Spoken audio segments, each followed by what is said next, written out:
गुरवे गौरचन्द्राय राधिकायै तदालये कृष्णाय कृष्णभक्ताय तद्भक्ताय नमो नमः। आज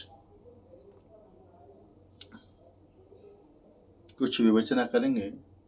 भक्तों का बहुत प्रश्न रहता है, संदेह रहता है, और सर भक्तों की कुछ प्रश्न था, बार बार प्रश्न करते हैं हम करके, हाँ अवश्य कुछ समाधान करेंगे। तो ये प्रश्न था आज है, ये तुलसी मंजरी को भगवान के लिए अर्पित करने के लिए तो है ही है, लेकिन किसी दिन ही हम तुलसी देवी को चयन करना चाहिए या तोड़ना चाहिए, इस प्रकार कहते हैं हम लोगों ने।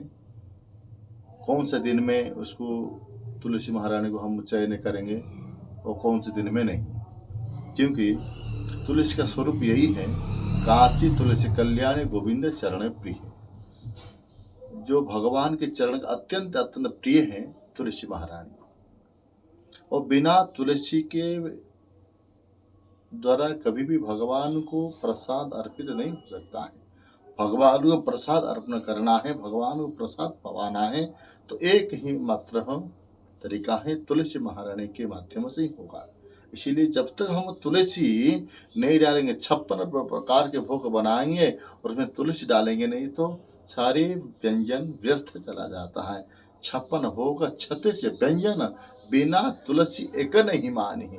बिना तुलसी से कभी भी भगवान स्वीकार नहीं कर सकते हैं। इसीलिए तो तुलसी के तो जरूरी है। तो अकस्मात कभी तुलसी खत्म हो जाता, तब किस दिन चयन करना चाहिए, तोड़ना चाहिए? तो यहाँ कह रहे हैं, आप लोगों को ध्यान रखिएगा, तुलसी पत्ता को कभी कभी चयन करना चाहिए, क्योंकि एकादशी कदापि तुलसी महारानी को तोड़ना नहीं चाहिए, और एकादशी तिथि में कभी भी जल पे नहीं देना चाहिए तुलसी महारानी को। क्यों? क्योंकि एकादशी महारानी वैष्णवी है, परम वैष्णवी है, और एकादशी के दिन में हम लोग जिस प्रकार भगवान के लिए व्रत रखते हैं, भगवान वैसे ही तुलसी महारानी परम वैष्णवी है, वो भी भगवान के लिए, भगवान प्रसन्न करने के व्रत रखते हैं, निर्जला व्रत रखते हैं। इसलिए उनको जल नहीं देना चाहिए और उस दिन भी तोड़ना नहीं चाहिए।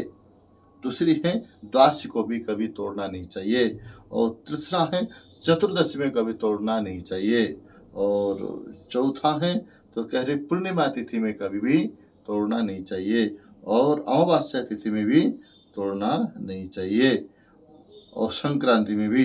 ये कदापि, ये जो हो 6 दिनों में एकादशी, द्वादशी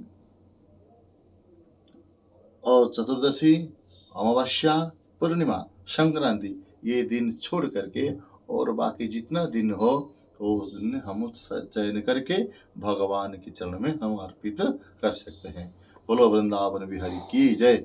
आप लोग दर्शन कीजिएगा, आप श्रवण कीजिएगा, और ये वीडियो को आगे को और बढ़ाएगा। बोलो वृंदावन की